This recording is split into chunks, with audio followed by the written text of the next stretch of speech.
வணக்கம்.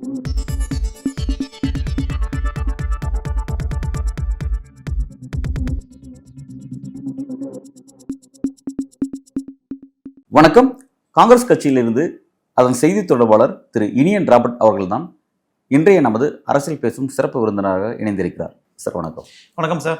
Sir first 3 phase election முடிஞ்சிருச்சு. நம்ம அதை பற்றி நிறைய டிஸ்கஸ் பண்ணியிருக்கோம். இப்போ 4th பேஸ் எலெக்ஷன் வரப்போகுது அப்படிங்கிறது கவனிக்கிறோம். 4th பேஸை பொறுத்த வரைக்கும் மொத்தம் 96 தொகுதிகளில் எலெக்ஷன்ஸ் நடக்குது. அதில் கம்ப்ளீட்டாக 42 சீட்ஸ் அப்படிங்கிறது சவுத்தில் இருக்குது. குறிப்பாக ஆந்திராவில் 25, தெலுங்கானாவில் 17, இந்த 2 சவுத் அப்படிங்கிறத பார்க்குறோம். இதில் மொத்தம் 42 நடக்குது அப்படிங்கிறத பார்க்குறோம். பொதுவாக அரசியல் பார்க்கும்போது இந்தியனுடைய அரசியல் எடுக்கும்போது சவுத் வெர்சஸ் நார்த் அப்படிங்கிற மாதிரி, வடக்கு தெற்கு அப்படிங்கிற மாதிரி பேசுவோம். அதில் வடக்கில் யார் அதிகமாக இருக்காங்க, தெற்கில் யார் அதிகம் அப்படிங்கிறத பேசும்போது தெற்கில் பொறுத்தவரை எப்படியும் காங்கிரஸ் அதிகமாக இருக்குது அப்படின்னு சொல்லக்கூடிய விஷயமா இருக்குது. அப்படி இருக்கும்போது தெற்கில் இப்போ இந்த 2 ஸ்டேட்ஸ் நடக்குது. ரிசல்ட் எப்படி வரும், எப்படி களம் எப்படி அமைஞ்சிருக்குன்னு பார்க்குறீங்க, எப்படி நகரும்னு பார்க்குறீங்க? 4th பேஸ் எலெக்ஷனை பொறுத்த வரைக்கும் இந்த 2 ஸ்டேட்ஸில் எப்படி நகரும்னு பார்க்குறீங்க? குறிப்பாக தெலுங்கானாவில் நீங்கள் ஆளுங்கட்சியாக இருக்கீங்க, எப்படி நகரும்னு பார்க்குறீங்க? சார், அதாவது இப்போ நீங்கள் இந்தியாவில் நடக்கக்கூடிய 4வது கட்ட தேர்தலில் ஒரு மாநிலம் முழுக்க, 2 மாநிலங்கள் முழுக்க நடக்க போது பாராளுமன்ற தேர்தல் ஒரே கட்டமாக. அது என்னன்னா தெலுங்கானா மற்றும் ஆந்திர பிரதேஷ்.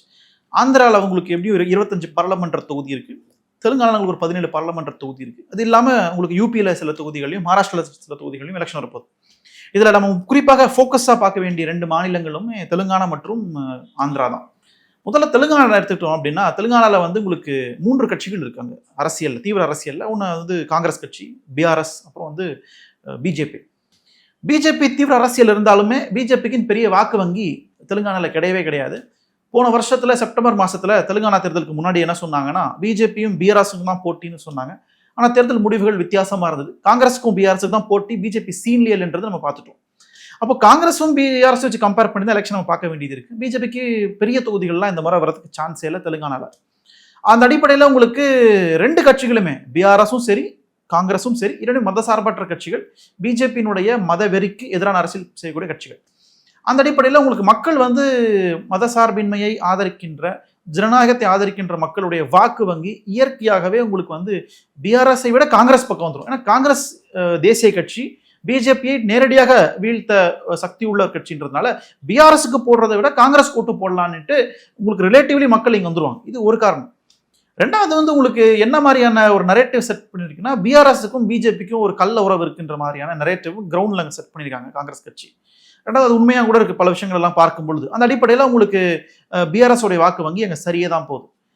2வது இந்தியா கூட்டணியுமே காங்கிரஸ் தலைமை தாங்கி நடத்துகிறது. அப்போ இந்தியா கூட்டணிக்கான ஒரு பிரதிநிதியாக அங்கே காங்கிரஸ் தான் இருக்கிறது.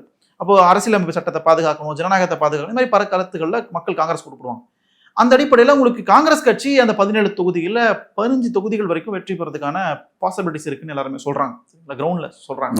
2வது ஆளுங்கட்சியா இருந்தும் கூட ரேவந்த் ரெட்டியுடைய சாதனைகள், அவருடைய எளிமை, இதெல்லாம் மக்கள் விரும்புறாங்க. அது காங்கிரஸ் கை கொடுக்குன்னு நினைக்கிறாங்க. 2வது தலைவர் ராகுல் காந்திக்கும் அன்னை சோனியா காந்திக்கும் இருக்கின்ற மரியாதை அங்க தெலுங்கானால. ஏன்னா தெலுங்கானா என்கிற மாநிலம் உருவாகிறதுக்கு காங்கிரஸ் தான் காரணம். 2013 மறந்துருக்க மாட்டோம். ஸோ இதெல்லாம் பார்க்கும் பொழுது உங்களுக்கு அதை பத்தி கவலைப்பட வேண்டாம். ரொம்ப சேஃபா இருக்கிற ஒரு பாராளுமன்ற தொகுதி. ஆந்திரா பக்கம் வந்தோம்னா தான் பல குழப்பமா இருக்குது. ஆந்திராவில் காங்கிரஸ் கட்சிக்குன்னு பெரிய வாக்கு வங்கி இல்லை. இப்போ ஆந்திராவினுடைய தலைவராக ஷர்மிளாவை போட்டிருந்தாங்க. ஒய்எஸ்ஆர் ஜெகன்மோகனுடைய அக்கா இவங்க, முன்னாள் முதலமைச்சர் ராஜசேகர ரெட்டியுடைய மகள். இவங்க தான் பல சுற்றுப்பயணங்கள்லாம் போயிருந்தாங்க ஒய்எஸ்ஆர் காங்கிரஸ் ஆரம்பித்த காலத்தில். அதன் பிறகு அதிருப்தி ஏற்பட்டு காங்கிரஸ்ல நினைஞ்சு இப்போ தலைவராக இருக்கிறாங்க. அவங்க ஒரு பக்கம் தீவிரமாக பிரச்சாரத்தில் ஈடுபடுறாங்க. இன்னொரு பக்கத்தில் ஒய்எஸ் ராஜசேகர ரெட்டியோட மகன் திரு ஒய்எஸ்ஆர் ஜெகன்மோகன் ரெட்டி சிஎம்மா இருக்கிறாரு. அவருக்கு சில சட்டங்கள்லாம் கொண்டு வந்திருக்காரு, திட்டங்கள்லாம் கொண்டு வந்திருக்காரு. அதே நேரத்தில் ஆன்டி கமன்சிங் இருக்குது. இந்த பக்கத்தில் உங்களுக்கு டிடிபியோடைய தலைவர் இவர் இருக்காரு, சந்திரபாபு நாயுடு இருக்காரு. அவருக்கு என்ன பிரச்சனைனா எப்படியாவது ஒரு ஆட்சிக்கு வந்துடணும், வாழ்வா சாவான்ற சர்வைவல் கேம் அவருக்கு இருக்கு. அதனால எப்படியாவது ஆட்சிக்கு வரும்னு சொல்லி தான் அவர் பிஜேபியோட கூட்டணிக்கு போயிருக்காரு. பவன் கல்யாணுடைய ஜனசேனா கட்சியோட கூட்டணி வச்சிருக்காரு. இப்போ ஜனசேனா, பாரதிய ஜனதா கட்சி, டிடிபி, தெலுங்கு தேசம் கட்சி இதெல்லாம் சேர்ந்து தான் இந்த எலெக்ஷனை சந்திக்கிறாங்க. இப்போ இந்த 3 கட்சிகளும் சேர்ந்தாலும் கூட இந்த கூட்டணிக்கான அவுட்கம் ஏதாவது இருக்குமானா இல்லை. அதான் ஃபேக்டாங்க.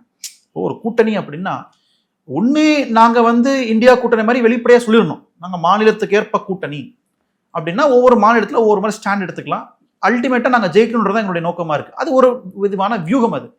ஆனால் ஒரு மாநிலத்துக்குள்ள கூட்டணியை போட்டுக்கிட்டு, ஆனால் தேர்தல் அறிக்கையில் நான் பிஜேபியோடைய தலைவர் ஃபோட்டோ போட மாட்டேன், பிரச்சாரத்தில் போகக்கூடிய அந்த பிட் நோட்டீஸில் நான் மோடி ஃபோட்டோ போட மாட்டேன், அப்படிங்கிறது உங்களுக்கு வந்து எதை காமிக்குதுன்னா, டிடிபி வேண்டா வெறுப்பாக வேற வழி இல்லை அப்படின்ற நிலைப்பாட்டில் பிஜேபி கூட சேர்ந்து தேர்தலை சந்திக்கிற மாதிரி எனக்கு தோணுது.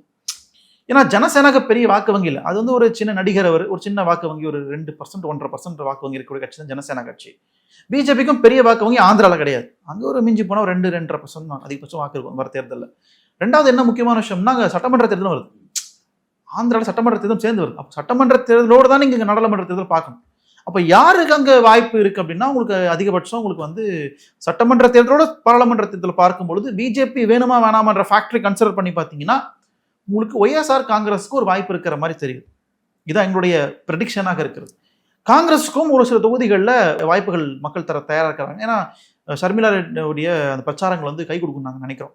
சில தொகுதிகளில் சட்டமன்றத்திலையும் சரி பாராளுமன்றத்திலையுமே சரி ஆட்சிக்கு வர முடிகிற அளவுக்கு எங்ககிட்ட சக்தி ஆந்திராவில் இல்லை. ஏன்னா மக்கள் வந்து கோபத்தில் இருக்கிறாங்க. ஏன்னா ஆந்திரா மாநிலம் ஒருங்கிணைந்த ஆந்திரா மாநிலம் பிரிவதற்கு காங்கிரஸ் கட்சி ஏதோ ஒரு வகையில் காரணமாக இருந்துருச்சு அப்படின்ற மாதிரியான ஒரு பிரச்சாரங்கள் நடைபெற்றது விளைவாக அங்கே மக்கள் எங்களை நேரடியாக ஆதரிக்க தயாராக இல்லை. அதனால காங்கிரஸ் கட்சி ஆட்சியை பிடிக்குன்ற இடத்துலலாம் பேசுறதுக்கு எதுவும் இல்லை. ஆனால் ஒய்எஸ்ஆர் காங்கிரஸ் வந்து ஆட்சியை வருவதற்கான பாசிபிலிட்டிஸ் இருக்கு. இப்போ என்ன பிரச்சனைனா, நாளைக்கு இந்தியா கூட்டணி வரும் பட்சத்தில் 272 சீட்டுக்கு நெருக்கத்தில் வரும் பட்சத்தில், அல்லது இந்தியா கூட்டணிக்கு பெரும்பான்மை வேணும் என்கிற பட்சத்தில், அப்போ ஒருவேளை ஜெகன்மோகன் ரெட்டியோ அல்லது டிடிபியோ யாருக்கு ஆதரவு தெரிவிப்பாங்க, தேர்தலுக்கு பிந்தைய கூட்டணி வருவாங்க அப்படின்னு ஒரு கேள்வி வரும்போது நிச்சயமாக பிஜேபி பக்கம் ஒய்எஸ்ஆர் காங்கிரஸ் போகாதுன்ற நிலைக்கு நம்ம போகலாம்.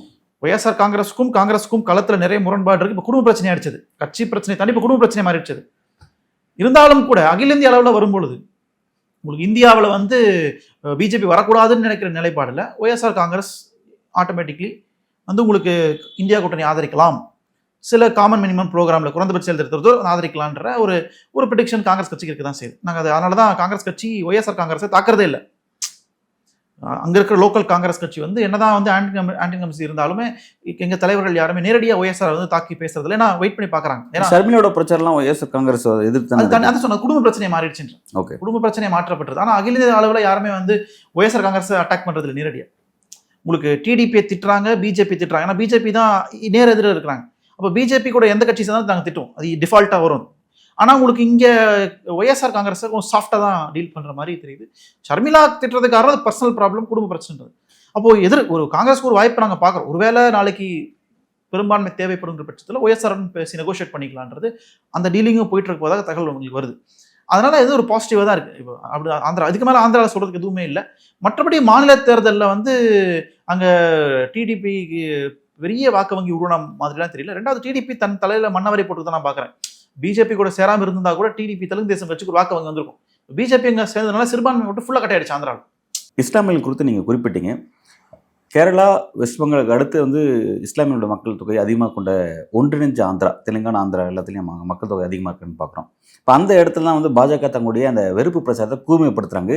ஏனைய இந்தியாவுக்குமே வந்து இஸ்லாமியர்களுக்கு ஆதரவாக காங்கிரஸ் இருக்குது, அதுக்கான உதாரணத்தை நீங்கள் ஆந்திராவில் பார்க்கலாம் அப்படின்னு காங்கிரஸ் கடந்த காலத்தில் அங்கே இஸ்லாமியருக்கு ஆதரவாக பல விஷயத்தை செஞ்சுருக்காங்க அப்படிங்கிறத ஒரு உதாரணமாக கோட் பண்ணுறாங்க. ஆனால் ஆந்திர பிரதேஷ், தெலுங்கானா அப்படிங்கிறது சவுத்தில் இருக்கிறத பார்க்குறோம். இங்கே வந்து அந்த இந்துத்துவ அரசியல் பெரியவில் கை கொடுக்குது அப்படின்னும் போது இங்கே வெளிப்படையாக இஸ்லாமியருக்கு எதிராக தங்களோட பிரச்சாரத்தை அவங்க முன்னெடுக்கிறாங்க அப்படின்னா அது வந்து இந்து மக்களை அவங்கள நோக்கி கொண்டு வருமா? எப்படி அந்த விஷயத்த பாஜக இங்கேயும் நம்புறாங்க, சவுத்தில் அதை எப்படி நம்புறாங்க? இல்லை, அவங்களுடைய குறுகிய ஒரு ஸ்ட்ராட்டஜி தான் அது. அவங்க என்ன நினைக்கிறாங்கன்னா 2014 வளர்ச்சி முன்னேற்றம்னு பேசணும், 2019 உள்நாட்டு பாதுகாப்புன்னு பேசணும். இப்போ அவங்ககிட்ட பேசுறது நரேட்டிவ் இல்லை, அவங்க எடுத்த நரேட்டிவும் செல்ஃப் எடுக்கல.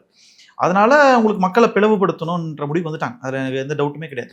ஸோ எப்படியாவது பெரும்பான்மை இந்துக்களுடைய வாக்குகளை வாங்கி இஸ்லாமியர்களுக்கு எதிராக ஒரு வாக்குகளை வாங்கி நம்ம ஆட்சிக்கு வரணும், என்ன எதையாவது பண்ணி ஆட்சிக்கு வரணுன்ற லெவலில் யோசிக்கலாம்னு வச்சுக்கோங்களேன். அது வந்து எடுபடாதுன்னு நான் சொல்கிறேன். உங்களுக்கு என்னன்னா களத்தில் வந்து நீங்கள் ஒரு சில பகுதிகளில் உங்களுக்கு வந்து இந்துக்களும் இஸ்லாமியர்களும் பிரிஞ்சிருந்தாலும் பெரும்பான்மை பகுதிகளில் ஒத்துமை தான் இருக்காங்க. உங்களுக்கு இந்தியாவில் 90 விழுக்காடு மக்கள் சண்டை வேணாம்னு நினைக்கிறவங்க இருக்காங்க, சமத்துவத்தோட வாழணும்னு நினைக்கிறாங்க, சகோதரத்தை விரும்புகிறாங்க, சமூக நீதியை விரும்புகிறாங்க. 10% சங்கியாராவது இருப்பாங்க, அவங்க போய் கத்திட்டு இருப்பாங்க. அதனால அதை பெருசாக கண்டுக்க வேண்டாம். அப்போ பிஜேபி தெலுங்கானாலையும் ஆந்திராவிலையும் போயிட்டு இந்த மாதிரியான இஸ்லாமியர்களுக்கு எதிரான வன்மமான பேச்சுகளையோ வன்முறையை தூண்டும் பேச்சுகளோ வந்து களத்தில் ஈடுபடாது. அதுதான் உண்மை. நீ இந்திய மக்கள் ஏற்றுக்க மாட்டான்னு ஏற்கனவே சொல்லிட்டேன். அப்போ இதை வச்சும் ஓட்டு வாங்க முடியும்னு நினைச்சாங்கன்னா அது வராது, அது வாய்ப்பு இல்லை. அப்போ உங்களுக்கு வந்து மத்தியில் ஆட்சியில் இருந்த கட்சி என்ன செஞ்சாங்கன்றது சொல்லணும்ல, சொல்ற இடத்துல அவங்க இல்லவே இல்லை. அப்போது தெலுங்கானாவில் உங்களுக்கு ஒரு சில பாக்கெட்ஸில் குறிப்பாக சொல்லணும்னா இப்போ ஹைதராபாத் பக்கத்தில் எம்ஐஎம் கட்சி வந்து அதிகாரத்தை செலுத்துகிறாங்க. அந்த கட்சி வந்து ஒரு பயங்கரமான ஒரு ரேடிக்கலான ஒரு கட்சி. அந்த கட்சி வந்து பிஜேபிக்கு கவுண்டர் நரேட்டிவ் செட் பண்ணுறதாக நினச்சிக்கிட்டு அவங்க அது ஒரு மாதிரி போலரைசேஷன் நடந்துட்டு இருக்காங்க ஹைதராபாத்தில். 2 விதமான போலரைசேஷன் நடந்திருக்கு ஹைதராபாத்தில். அது நாட்டுக்கு நல்லதில்லை. அந்த கட்சியும் வந்து பிஜேபி மாதிரி தான் செயல்படுது பல இடங்களில். அது ஒரு மதசார்பற்ற கட்சின்னு சொல்ல முடியுமான்னு கூட எங்களுக்கு தெரியல. அது ஒரு தீவிரமான ராடிகலைசேஷன் நோக்கி நகர்ந்துருக்கு அந்த கட்சி. அப்போ அதுக்கு கவுண்டர் நரேட்டிவாக பிஜேபியும் அந்த கட்சி சண்டை போட்டுருக்காங்க. ஓகே. மற்ற பகுதிகளில் ஹைதராபாத் தவிர்த்துக்கூடிய மற்ற பகுதிகளில் உங்களுக்கு அந்த மாதிரியான பிரச்சனை இல்லை. உங்களுக்கு காங்கிரஸ் வர்சஸ் பிஜேபின்ற மாதிரி தான் நரேட்டிவ் இருக்கிறது. உங்களுக்கு காங்கிரஸ் வர்சஸ் பிஆர்எஸ் மாதிரி தான் நரேட்டிவ் இருக்கிறது. அதனால் இதெல்லாம் பார்க்கும்பொழுது தெலுங்கானாவில் மற்ற பகுதிகளில் காங்கிரஸ் அடிச்சு தூக்கிட்டு வந்துடும்.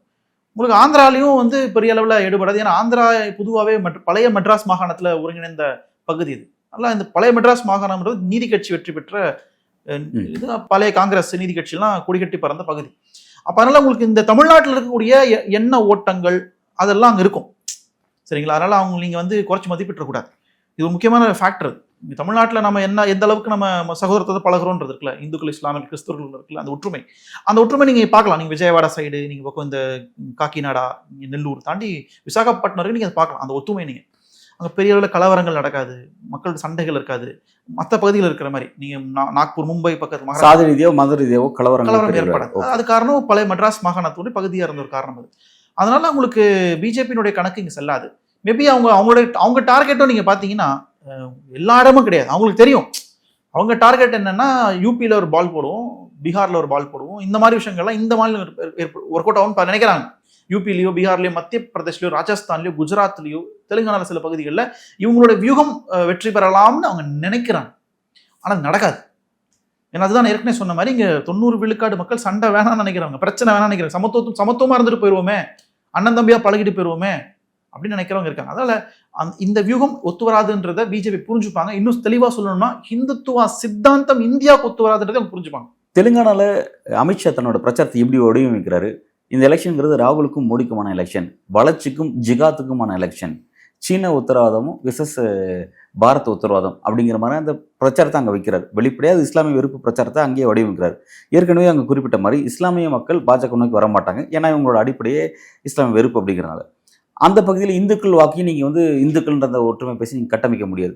வளர்ச்சியும் நீங்கள் பேச மாட்டேங்கிறீங்க, அதுவும் அவங்களுக்கு இதாகும். அப்போ எதன் அடிப்படையில் தான் அங்கே வந்து வாக்குகளை பெறுவாங்க? ஏன்னா 42 சீட்ஸ் இருக்குது. ஒரு சீட்ஸ்க்குன்னா கூட பாஜக ரொம்ப பயங்கரமாக ஒர்க் பண்ணும். இப்போ கடந்த காலத்தில் பார்த்தீங்கன்னா ஹைதராபாத்தில் நடந்த ஒரு மாநகராட்சி எலெக்ஷனுக்கு நாட்டோட உள்துறை அமைச்சர் வந்து பிரச்சாரத்தில் ஈடுபட்டாருங்கிறதெல்லாம் பார்த்தோம். ஒரு சின்ன எலெக்ஷன் கூட விட்டுறக்கூடாது, அந்தளவுக்கு வந்து ரொம்ப அதை வந்து கடுமை விமர்சனத்துக்குள்ளாச்சு. ஒரு உள்துறை அமைச்சரே வந்து ஒரு சின்ன முனிசிபாலிட்டி எலெக்ஷன் வந்து எலெக்ஷன் ஒர்க் பண்ணுவாரா அப்படிங்கிற மாதிரி பேசப்பட்ட பொருளாக மாறிச்சு. அப்படி இருக்கும்போது அந்த 42 சீட்ஸை வந்து எப்படி கைப்பற்றுறாங்க? அதுக்கு என்ன வியூகம் வச்சிருக்காங்க பாஜக? இல்லை, இந்த 42 சீட்டில் ஒரு சீட்டு கூட பிஜேபி பெறாது. இது 42மே உங்களுக்கு மைனஸ் நெகட்டிவ் தான் மார்க் ஆக போகுதுல நான் தெளிவாக இருக்கேன். ஏன்னா ஆந்திராலையும் பிஜேபிக்கு பெரிய பேஸ் கிடையாது. கூட்டணி போட்டாலும் அது பிஜேபிக்கு ஓட்டு விழாது உங்களுக்கு ஆந்திராவில். தெலுங்கானாவில் பிஆர்எஸ்க்கும் காங்கிரஸுக்கு தான் போட்டி, பிஜேபி சீன்லேயே இல்லை. அப்போ இந்த 42 மைனஸ் பண்ணிட்டு தான் நீங்கள் கவுண்ட் ஆரம்பிக்கணும். பிஜேபியுடைய கவுண்ட் இங்கே மைனஸ் பண்ணிட்டு தான் ஆரம்பிக்கின்றதை நான் புரிஞ்சுக்கிறேன். ரெண்டாவது, நீங்கள் அமித்ஷாவுடைய பேச்சை நான் எப்படி பார்க்குறேன்னா 2014 என்ன சொன்னாங்க? காங்கிரஸ் இல்லாத இந்தியான்னு சொன்னாங்க. ராகுல் ஒரு ஆளே கிடையாது, அவரை கேலி பண்ணாங்க. ராகுல் வந்தால் போதும் நாங்கள் ஜெயிச்சிருவோம், ராகுல் ஒரு பப்பு அப்படின்னு சொன்னாங்க. இன்னைக்கு 2024 10 வருஷம் கழிச்சு வந்து காங்கிரஸுக்கும் பிஜேபிக்கு தான் போட்டிங்கிறாங்க, ராகுல் காந்திக்கும் மோடிக்கும் தான் போட்டிங்கிறாங்க. அப்போ என்ன தெரியுது இதுலேருந்து? உங்களுக்கு காங்கிரஸ் வந்து வளர்ந்துருக்கிறது, இல்லை ராகுல் காந்தி செல்வாக்கு உயர்ந்திருக்குது என்பது தெளிவாக தெரியுது. பிஜேபி தன்னுடைய நேர் எதிரியாக காங்கிரஸை பார்க்குறாங்கன்றது புரிஞ்சு கொள்ள முடியுது. அவங்க தான் தேஞ்சு போயிருக்கிறாங்க. ஏதோ தேஞ்சு கட்டரம்பாச்சாமா ஆச்சுன்னு சொல்லுவோம், பழமொழி இருக்குல்ல, அந்த மாதிரி ஏதோ அந்த பிஜேபி நீங்கள் தேஞ்சு கட்டரம்பா இருக்கு. அந்த கட்டணமானதுடைய விளைவு, அதோடைய விரக்தியினுடைய விளைவாக தான் அவங்க இந்த மாதிரிலாம் பேசிட்டு இருக்கிறாங்க. நான் ஏற்கனவே சொன்ன மாதிரி இந்த வியூகங்கள் ஒர்க் அவுட் ஆகாது உங்களுக்கு தெலுங்கானாலையும் ஆந்திராலையும். ஏன்னா ஏற்கனவே நான் சொன்ன மாதிரி உங்களுக்கு 2 ஸ்டேட்லையுமே பிஜேபிக்கு ஃபுட் ஹோல்டே கிடையாது, பேஸே கிடையாது. இப்போ இந்த 4th பேஸை பொறுத்த வரைக்கும் இந்த 96 சீட்ஸில் இந்த 42 கழிச்சு கவுண்ட் நீங்கள் அப்படின்னு. அப்போ அடுத்து வந்து மகாராஷ்டிராவில் 11 சீட்ஸ்க்கு இந்த முறை 11 தொகுதியில் எலெக்ஷன் நடக்குது அப்படிங்கிறத பார்க்குறோம். ஏற்கனவே வந்து 5 கட்டமாக எலெக்ஷனில் அது வந்து இதில் 4வது கட்டம் நினைக்கிறேன். மகாராஷ்டிராவுக்கு 11 சீட்ஸ். இப்போ அங்கே வந்து ஏற்கனவே வந்து சிவசேனா வந்து 2ஆக பிரிஞ்ச சிவசேனா பார்க்குறோம், பிறகு தேசியவாத காங்கிரஸ் 2ஆக பிரிஞ்சதை பார்க்குறோம். அங்கே பிரச்சாரத்தை வடிவமைக்கும் போது பிரதமர் மோடி இப்படி ஒரு விஷயத்தை முன்வைக்கிறார். அதாவது ஷிண்டே கூடியும், அதாவது ஷிண்டே தலைமையிலான சிவசேனா கூடியும், பிறகு அஜித் பவார் தலைமையான அந்த என்சிபி கூடியும் சரத்பவாரும் உத்தவ் தாக்கரே வந்து சேரணும், அவங்களுக்கு அறிவுரை வழங்குறாரு. எப்படி பார்க்குறீங்க இந்த அறிவுரை? இல்லை, ரொம்ப வேடிக்கையானது என்னன்னா, இந்த கட்சி உடையறதுக்கே காரணம் அவங்க தான். நீங்கள் தேசியவாத காங்கிரஸோ சிவசேனாவோ உடையறதுக்கு காரணமே இவங்க தான். சிவசேனா வந்து தன்னுடைய தீவிர வலதுசாரி நிலையிலிருந்து ஒரு ஒரு மத்திய மையம் வச்சுக்கோமே, சென்டர், ஒரு சென்டர் லெஃப்ட் வந்துட்டாங்க. அந்த நிலைமைக்கு வந்ததுக்கு காரணம் காங்கிரஸ் கட்சியோட கூட்டணி தான். காங்கிரஸ் என்கிற ஒரு புண்ணிய நதியில சிவசேனா கலந்தவுடன் சிவசேனா வந்து தூய்மையாகி விட்டது. அப்படிதான் நான் பார்க்குறேன். அது மாதிரி உங்களுக்கு தேசியவாத காங்கிரஸும் ஒரு மராட்டிய இனம் சார்ந்த கட்சி, இதெல்லாம் மகாராஷ்டிராவில் இருக்கிற நிலையாக இருக்குது. அதில் நீங்கள் வந்து கட்சியை உடைச்சது நீங்கள், கட்சி தொண்டர்களை வந்து பிளவுபடுத்தணும்னு நினச்சது நீங்கள். ஆனால் இறுதியில் வந்து உண்மையிலேயே ஒரிஜினல் கட்சி எது? சரத்பவார் தலைமையிலான தேசியவாத காங்கிரஸ் தான் ஒரிஜினல் கட்சி. உத்தவ் தாக்கரே தலைமையிலான சிவசேனா தான் ஒரிஜினல் சிவசேனா. இது ரெண்டும் டூப்ளிகேட்டு. உங்களுக்கு சிண்டேவும் டூப்ளிகேட்டு, அவரும் டூப்ளிகேட். அஜித் ஆனால் அவர் என்ன குறிப்பிடாருன்னா, நீங்க இவங்க டூப்ளிகேட்டுங்கிறீங்க, ஆனால் அவங்க இவரை டூப்ளிகேட்னு சொல்றாரு. சொல்லிட்டு காங்கிரஸ் அழிவு பாதையை நோக்கி போயிட்டு இருக்கு, அந்த கட்சியோட சேர்ந்து நீங்க அழிவு போறீங்களா? இந்து மக்களுடைய நம்பிக்கையே முடிவுக்கு கொண்டு வர காங்கிரஸ் பாடுபட்டு இருக்கு. அவங்களோட போய் அஜித் பவாரும் உத்தவ் தாக்கரே போய் கூட்டணி வைக்க போறீங்களா? வேண்டாம், இங்க ஷிண்டே கூடயும் இவரோடையும் கூட்டணி வைக்க வாங்க அப்படின்னு அழைப்பு. சிரிப்பு தான் வருது கேட்கும்போது. ஏன் அப்படின்னா, உங்களுக்கு இந்தியாவிலேயே இந்தியா கூட்டணிக்கு பலமாக இருக்கிற ஒரு மாநிலம் மகாராஷ்டிரா. இதை மறுக்க கூடாது. ஏன் அப்படின்னா, உங்களுக்கு பிஜேபிக்கு சொல்லிக்கொள்ளும் அளவுக்கு தலைவர்களே கிடையாது மகாராஷ்டிராவில். ஷிண்டேலாம் ஒரு தலைவரே கிடையாது. அஜித் பவார்லாம் அந்த மக்களுக்கு துரோகி, அவருக்கும் களத்துக்கும் சம்மந்தமே கிடையாது. ஆனால் சரத்பவார் அப்படி இல்லை, உத்தவ் தாக்கரே அப்படி இல்லை. உத்தவ் தாக்கரே கையை நீட்டினா 10,000 பேர் கூட்டுவாங்க. சரிங்களா? காங்கிரஸ் கட்சிக்கும் நல்ல ஒரு செல்வாக்கு இருக்குதாங்க தமிழ் மக்கள் மத்தியில். அப்போ உங்களுக்கு இந்த 3 பேரும் சேர்ந்து நிற்பது, 3 தலைவர்கள், 3 தலைமை இயக்கங்கள் சேர்ந்து நிற்பது பிஜேபி அட்ரஸ் எல்லாம் வைக்கிற மகாராஷ்டிராவில். சரிங்களா? நாக்பூர்ல ஜெயிக்க முடியாது, இதான் உண்மை.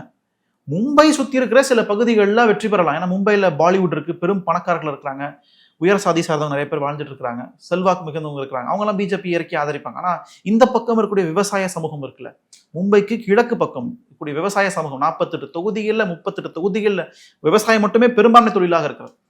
அந்த சமூகம் வந்து உங்களுக்கு வந்து நிச்சயமா வந்து பிஜேபி ஓட்டு போட தயாராக இல்லை. ஏன்னா அது குறிப்பாக வந்து உங்களுக்கு என்ன காரணம்னா, மேலே வந்து குறைந்தபட்ச ஆதார விலை, இங்கே அதோட தாக்கம் அங்கே இருக்கு. ஏன்னா மகாராஷ்டிராவில் முக்கியமான வருமானம் விவசாயம். ஒரு பக்கம் தொழில்துறை இருந்தாலும், தொழில்துறை சேவைத்துறைன்றது மும்பை மட்டுமே. மற்ற பகுதிகளில் உங்களுக்கு விவசாயத்துறை பெரிய துறையா இருக்கு.